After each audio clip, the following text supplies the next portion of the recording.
மகிமை உண்டாவதாக. நேற்றும் இன்றும் என்றும் மாறாத இயேசு கிறிஸ்துவின் இனிய நாமத்தினால் உங்கள் அனைவரையும் நான் வாழ்த்துகிறேன். இன்றைய தேவ செய்தி ஞானஸ்தானம், ஞான போஜனம், ஞானபானம், ஞான கண்மலை. 1 கொரிந்தியர் 10ஆம் அதிகாரத்தின் 2ஆம் வசனத்திலே எல்லாரும் மோசேக்குள்ளாக மேகத்தினாலும் சமுத்திரத்தினாலும் ஞானஸ்தானம் பண்ணப்பட்டார்கள் என்று எழுதப்பட்டிருக்கிறது. இங்கு சமுத்திரமானது ஞானஸ்தானத்திற்கு ஒப்பனையாக பேசப்படுகிறது. அதாவது இஸ்ரவேல் ஜனங்கள் அனைவரும் மோசேக்குள்ளாக மேகத்தினாலும் சமுத்திரத்தினாலும் ஞானஸ்தானம் பண்ணப்பட்டார்கள். யாத்ராகமம் 14ஆம் அதிகாரத்தின் 13ஆம் வசனத்திலே இன்றைக்கு நீங்கள் காண்கிற எகிப்தியரை இனி என்றைக்கும் காண மாட்டீர்கள் என்ற மோசேயின் வார்த்தையின்படி பார்வோனும் அவனுடைய சேனையும் செங்கடலிலே அழிக்கப்பட்டார்கள். இது நம்மை பின்தொடர்ந்து வரும் பாவத்தை நாம் முற்றிலும் அழித்து போட்டதாக இருக்கிறது. 1 தீமோத்தேயு 5ஆம் அதிகாரத்தின் 24ஆம் வசனத்திலே பாவம் பின்தொடர்கிறது என்று எழுதப்பட்டிருக்கிறது. இஸ்ரவேல் ஜனங்கள் எகிப்திலிருந்து விடுதலையாக்கப்பட்டாலும் மோசேயின் மூலமாக ஞானஸ்தானத்தின் அனுபவத்தை பெற்றுக்கொண்டாலும் பாவ மன்னிப்பை பெற்றுக்கொண்டாலும் பின்தொடர்கிற பாவம் இருக்கிறதை நாம் காண்கிறோம். இது நம்முடைய ஜென்ம சுபாவம், அதாவது பார்வோனின் கடினத்தன்மை. ரோமர் 9ஆம் அதிகாரத்தின் 15, 17, 18 வசனங்களிலே இரக்கத்தை பற்றியும் கடினத்தன்மையை பற்றியும் எழுதப்பட்டிருக்கிறது. மோசே இரக்கத்தை கண்டடைந்தார். பார்வோனோ தன்னுடைய கடினத்தன்மையினாலே செங்கடலிலே அழிக்கப்பட்டான். யோனாவுக்குள்ளே பக்தி வைராக்கியம் இருந்தாலும் தேவனை பற்றிய பயபக்தி இருந்தாலும் ஆனால் தேவன் இரக்கம், மன உருக்கம், நீடிய சாந்தம், மிகுந்த கிருபை, தீங்குக்கு மனசாவப்படுகிறவர் என்றெல்லாம் யோனா அறிந்திருந்தாலும் யோனாவுக்குள்ளே ஒரு கடினத்தன்மை காணப்படுகிறது. யோனா கோபமும் எரிச்சலும் உள்ளவராக இருக்கிறார். மரண பரியந்தம் அப்படியே இருப்பேன் என்றும் அவர் சொல்லுகிறார். இளைய குமாரனுக்கு தகப்பன் இரக்கம் காட்டினார், ஆனால் மூத்த குமாரனோ கடினத்தன்மையோடே முடிவடைகிறான். லூக்கா 15ஆம் அதிகாரத்திலே பரிசேயரும் வேதபாரகரும் பற்றி பரிசேயரும் வேதபாரகரையும் இயேசு ஒப்பிடுகிறார். அதாவது வேதபாரகர் பரிசேயருடைய நீதி உறுதிப்படுத்தப்பட்டாலும் லூக்கா 7ஆம் அதிகாரத்தின் 30ஆம் வசனத்தின்படி அவர்கள் தங்கள்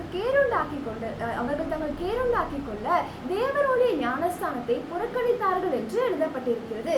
வேதபாரகர் பரிசேயர் என்ற இடத்திலும் மூத்த குமாரன் யோனாவிலும் நாம் இந்த கடினத்தன்மையை காண்கிறோம்.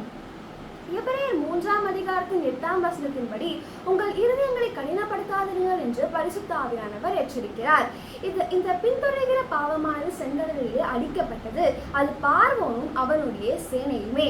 இஸ்ரவேல் ஜனங்கள் மோசேக்குள்ளாக ஞானஸ்தானம் பெற்றாலும் எகிப்திலிருந்து விடுதலையாக்கப்பட்டாலும் அவர்களுடைய கடினத்தன்மையானது இன்னும் அழிக்கப்படவில்லை.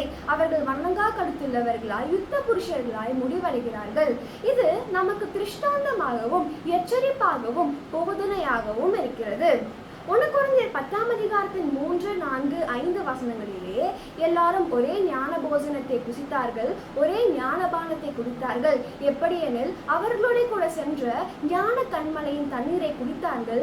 அந்த கண்மலை கிறிஸ்துவே. அப்படி இருந்தும் அவர்களில் அநேகரிடத்தில் அவர் தேவன் பிரியமாய் இருக்கவில்லை. ஆதலால் வனாந்திரத்திலே அவர்கள் அழிக்கப்பட்டார்கள் என்று எழுதப்பட்டிருக்கிறது. அதாவது ஞானஸ்தானம் பெற்ற அநேகரிடத்தில் தேவன் பிரியமாய் இருக்கவில்லை என்று இங்கு நாம் காண்கிறோம்.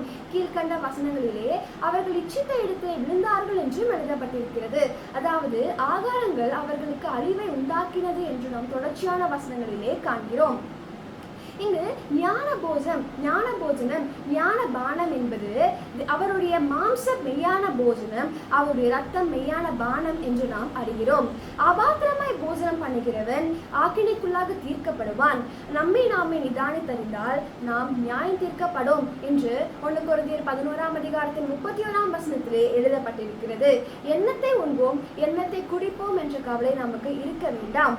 ஆகாரத்தை பார்க்கிலும் ஜீவனும் உடையை பார்க்கிலும் சரீரமுமே விசேஷித்தவைகளா இருக்கிறது என்று லூக்கா 12ஆம் அதிகாரத்தின் 22, 23 வசனங்களிலே ஆண்டவர் சொல்கிறார். உண்ணவும் உடுக்கவும் இருந்தால் மாத்திரம் போதும் என்று 1 தீமோத்தேயு 6ஆம் அதிகாரத்தின் 8ஆம் வசனத்திலே சொல்லப்பட்டிருக்கிறது. எனவே பின்தொடர்கிற பாவத்தை அறிப்போம், கடினத்தன்மையை நாம் செங்கடலிலே அழித்து போடுவோம்.